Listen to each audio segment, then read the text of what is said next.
This PowerPoint contains few question and answer about the musculoskeletal system or disorder.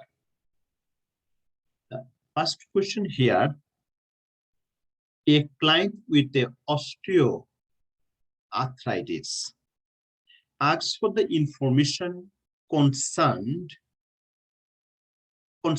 activities and exercise.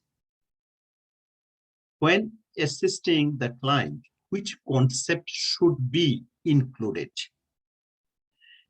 So when you read this question, you can see my patient has an osteoarthritis.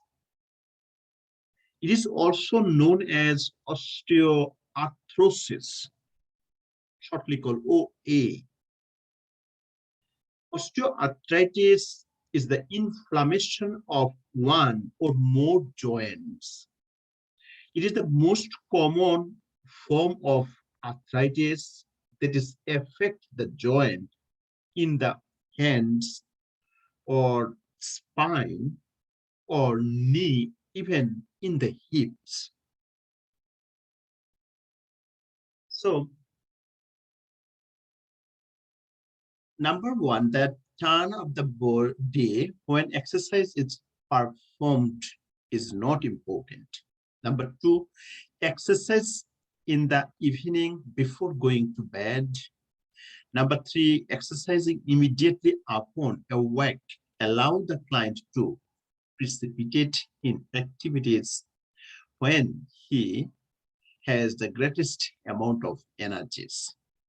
Number four, exercising at least 1 hour after awake allow the client to participate in exercise after some of the morning related stiffness has subsided.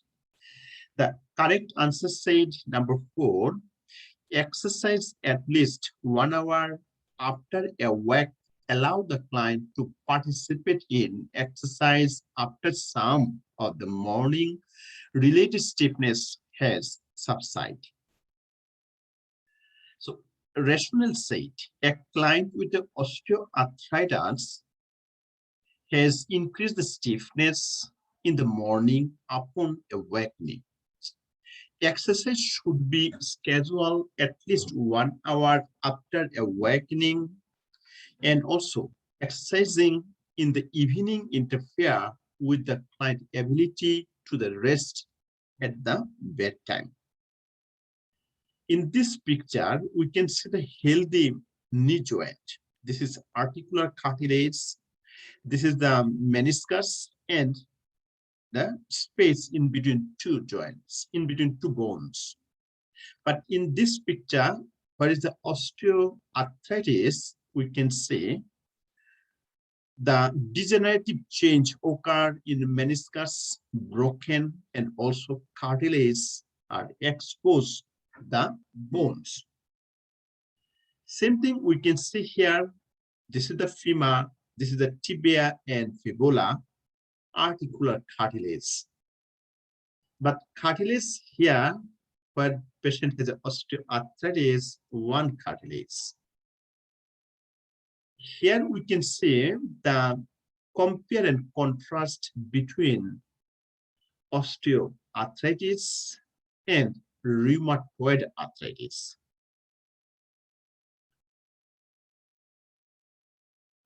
As I told you before, osteoarthritis is the inflammation, right? Inflammation of one or more joints in the body. But in rheumatoid arthritis, it is a chronic inflammatory disease that affects the joint. The result is painful joint, swelling of the joint, stiffness in the joint. What else? Osteoarthritis, more common over the 40 years of age. It is degenerative joint disease. Obesity, genetic predispositions, so positive family histories. Whereas the rheumatoid arthritis, as I told you, chronic inflammatory disease affect the joint. More common, patient 20 to 50 years of age. It is systemic disease. Unknown causes with exacerbation and remission. So sometimes it is chronic disease, sometimes acute attack occur, we call acute exacerbation of chronic disease. After the treatment or rest, disease will disappear. We call remission. Inflammation of the small joint, the hands, wrist, and feet are more common. Morning stiffness and joint decrease with activities. Whereas this osteoarthritis, we can see patient has a two characteristic feature. One is a Bouchard nodule and also Havender nodules present, right? So Bouchard nodules to the proximal joint, this one. But Havender's nodules around the distal phalangeal joints. In this picture, we can see this joint is called distal interphalanx joints. This is called proximal interphalanx joints. And this is metacarpophalangeal joints. And this one is a basal or first carpometaphalangeal joint. Distal interphalanx joints, this is the most common site for hand arthritis. And these joints may also develop fibrous bony nodules we call Havender's nodules. Proximal interphalangeal joints, these joints tends to stiffening and swollen from arthritis. And this may develop fibrous and bony nodules known as Bouchard nodules. Intercarpophalangeal joints, osteoarthritis here is uncommon. So if I go back here, we said the Bouchard nodules and Havender's nodules, right?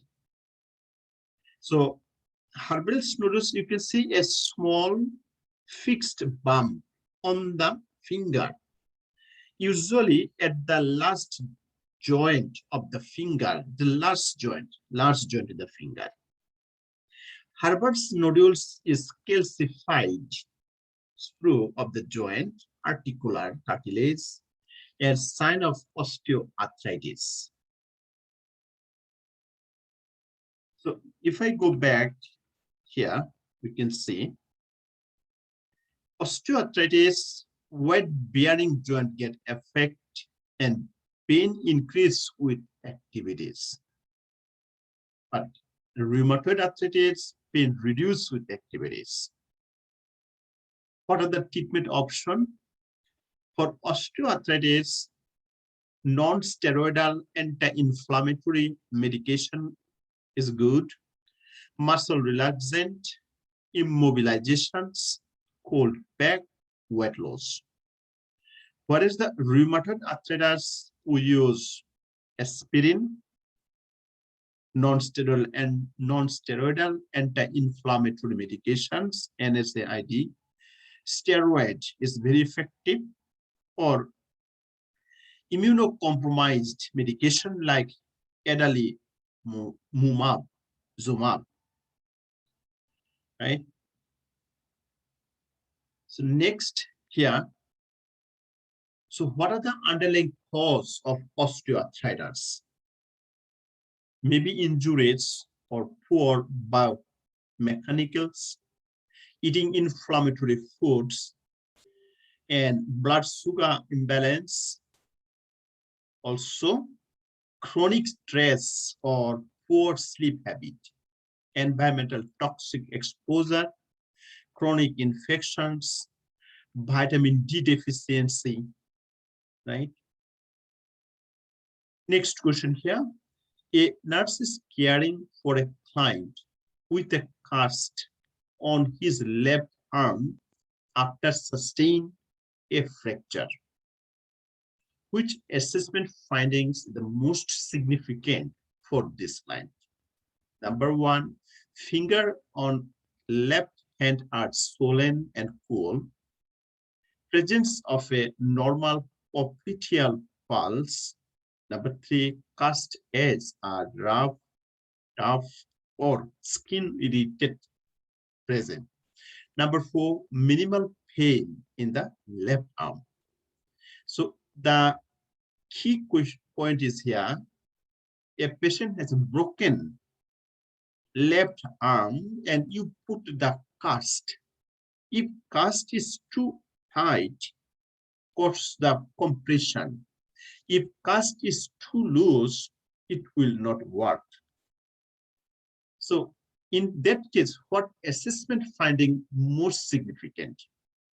Number one, finger on the left arm, because fracture in the left arm had swollen and cold, means indicate the nerve supply or blood supply is not work well.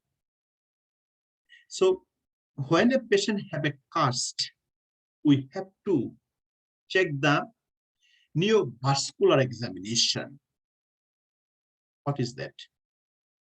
Neovascular assessment are performed to a patient to assess for adequate nerve supply and adequate blood supply is there, or blood circulation to part of the body.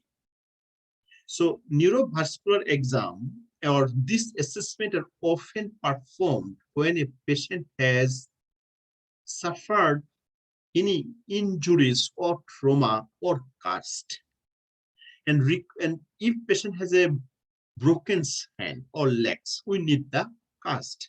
Require a cast or have a restrictive bandage. So we have to check neurovascular assessment.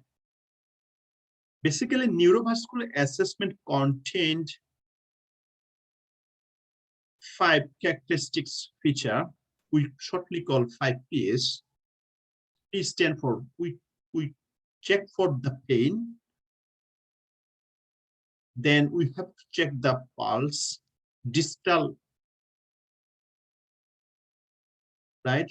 Distal arteries pulse, like posterior popliteal arteries or arteria dorsalis pedis. We will check the color, pallor. We look, is it white or pink? Also paresthesia, patient can feel it or not, or paralysis. Can you move the hands, legs, or distal part?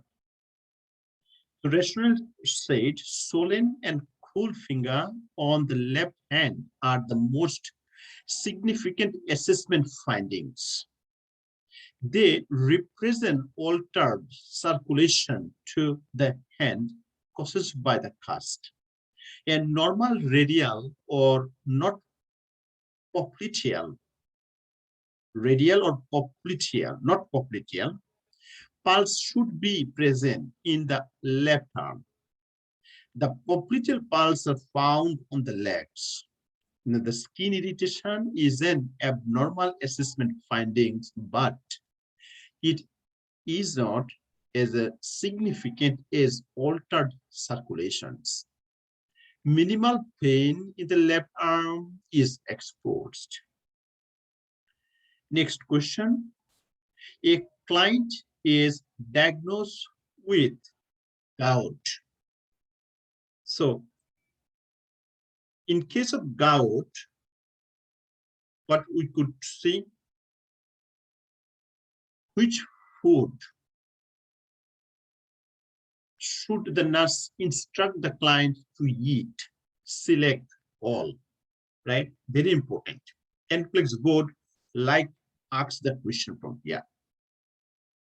Green leafy vegetables, liver, cod, chocolate, sardine, and eggs.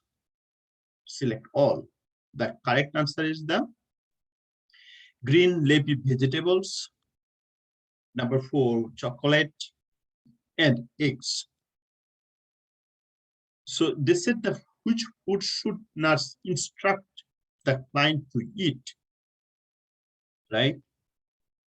The question about the gout, sometimes it is called gouty arthritis.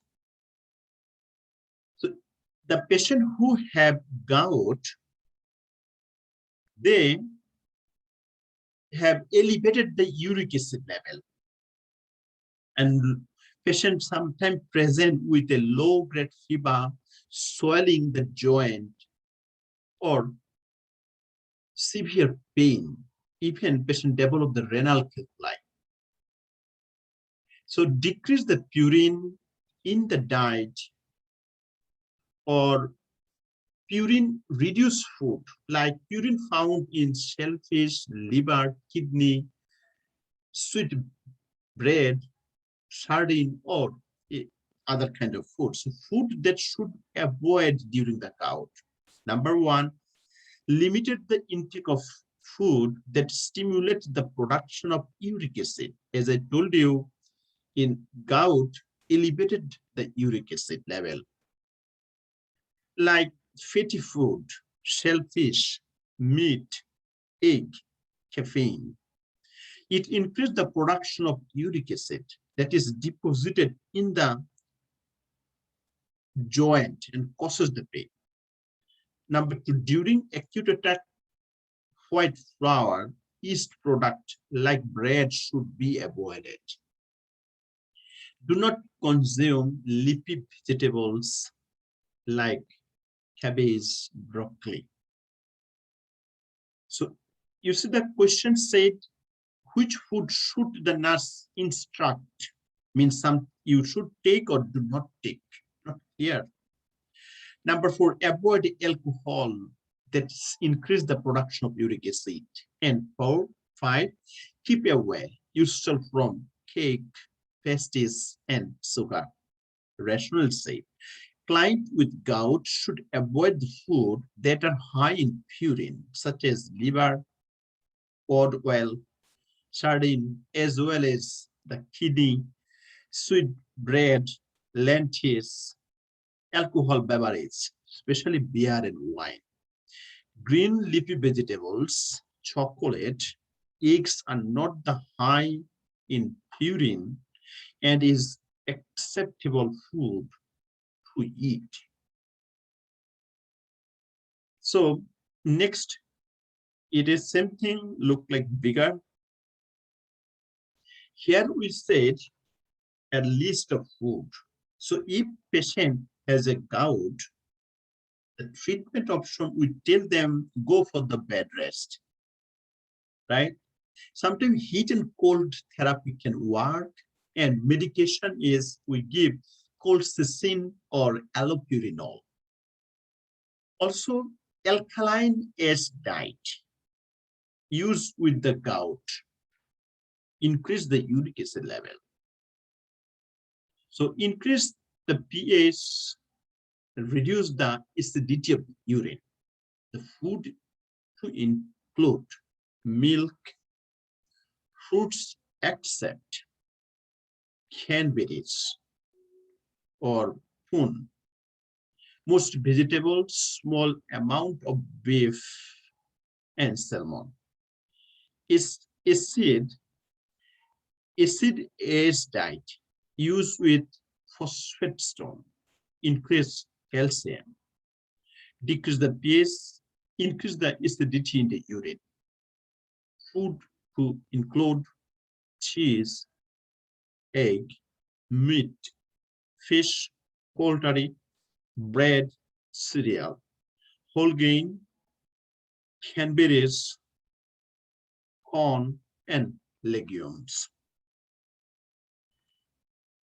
Here we can see a very colorful, beautiful picture, 7 foods that prevent the gout.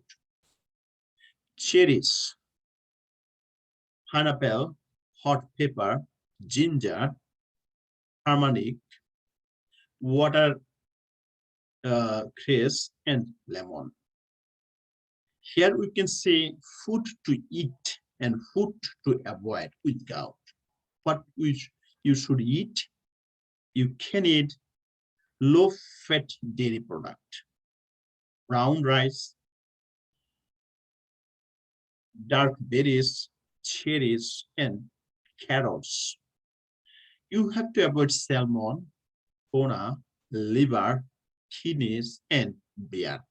In this picture, we can see the gouty arthritis here, right? Because of elevated uric acid and joint is swollen, the joint. Patient present with the pain.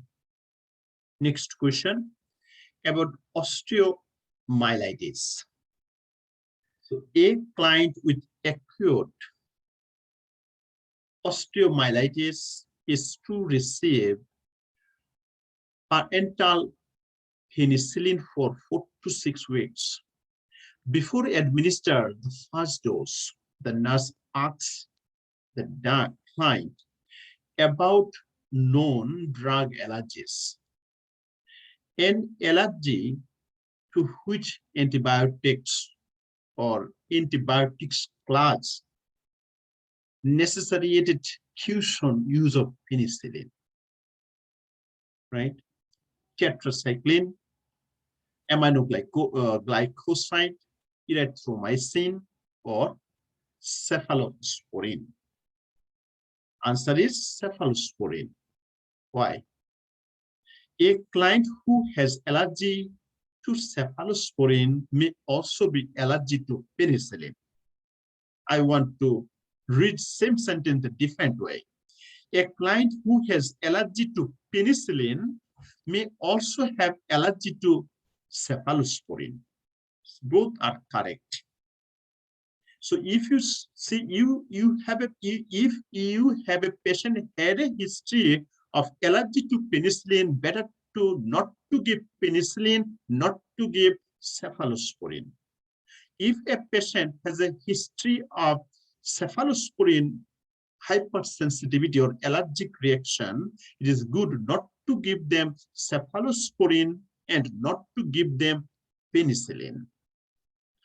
For the same reason, penicillin must be used with caution in the client who are allergic to cephalosporin, glycoplovin, or penicillamine. The cross sensitivity between penicillin and tetracycline, aminoglycoside, and erythromycin has not observed. So in this picture, we can see infection of the bones. It is called osteomyelitis. So what is osteomyelitis? Bones infection caused by bacteria or fungi. Osteomyelitis may be spread from infected skin or infection from other part of the body.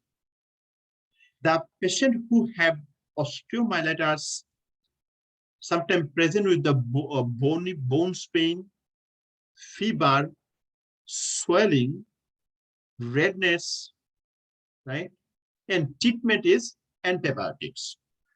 Here we can see a very bad osteomyelitis, severe osteomyelitis in the jaw, right? Osteonecrosis occur in the jaws here. So we can see this picture, you see, bones and mandible is involved. So it is an infection of the bones caused by bacteria or fungi.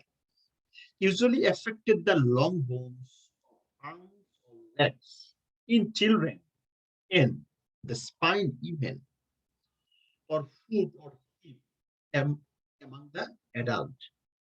Common symptoms include fever, swelling, pain, redness around the infected areas. So how we diagnose it? Diagnosis include physical examination of the affected bones to check any tenderness or swelling.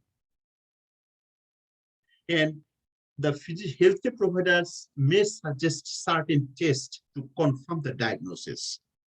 And treatment option osteomyelitis include surgery to remove the infected bones and antibiotic to the control infections. Next question here. A client recently had a right total hip replacement as a result of intraoperative blood loss. Osteoperative serum hemoglobin levels and hematocrit are low. Physical order 2 units of pegged red blood cells. During the infusion of the first unit of blood, the client developed a transfusion reaction and experienced urticarias, itching, and bronchospasm. The nurse discontinued the transfusion and notified physician. Which antihistamine does the nurse anticipate administering to treat this type 1 hypersensitivity reactions? Number 1, triphenylamine. Number 2, it is estramizole. Number 4, cyclisine. Number 4, chloramphenicol. Correct answer is number 4, chlorpheniramide. So restaurants said the parental form of chlorpheniramide malate is used to relieve symptoms of anaphylactic reactions or allergic reactions to the blood transfusion or plasma transfusion. So when we advise the patient for blood transfusion, always make sure 2 RN supposed to be there. 1 RN check everything, 2nd RN do the cross-checking. After the blood transfusion, at least 15 minutes, the RN supposed to be with the patient to check for blood transfusion reaction. So blood transfusion, a procedure in which a patient intravenous receive the blood from a healthy donor. Usually during surgery or for other medical conditions, right? So blood transfusion, patient sometimes need to check for transfusion reaction, right? What is it is? Basically, hemolytic reaction occur, blood pressure drop, and respiratory rate go up. Patient present with the fever and chill and tachycardia will get. Also, patient present headache, chest pain, low back pain. Febrile conditions. Because of febrile, patient will be anxiety, or patient have tachycardia, tachypnea, and headache. Allergic reaction, we can see the facial flushing, rash, also itching or all over the bodies. So if we see any blood transfusion reaction, we immediately stop the blood transfusion and continue IV saline solution. So it is good always find out the risk factor before to start the blood transfusion. Always, what are the risks and complications of blood transfusion? So blood-borne infection like HIV, hepatitis are possible, right? To transmit, we have to check it first. Other reaction like graft versus host reaction also common. Delay hemolytic reaction or acute immune hemolytic reactions are also seen. Allergic reactions or anaphylactic reaction sometimes occur, right? We have to evaluate. Next question about the scleroderma. So when receiving a care plan for a client newly diagnosed with scleroderma, which nursing diagnosis has the highest priorities? So scleroderma means it is a group of disease causes the hardening and tightening of the skin and connective tissue, and it occurs due to overproduction of the protein called collagen in the skin tissues. Number one, risks for constipation. Number two, impaired skin integrity. Number four, imbalanced nutrition more than the body requirements. Number four, impaired gas exchange. Right answer is impaired skin integrity.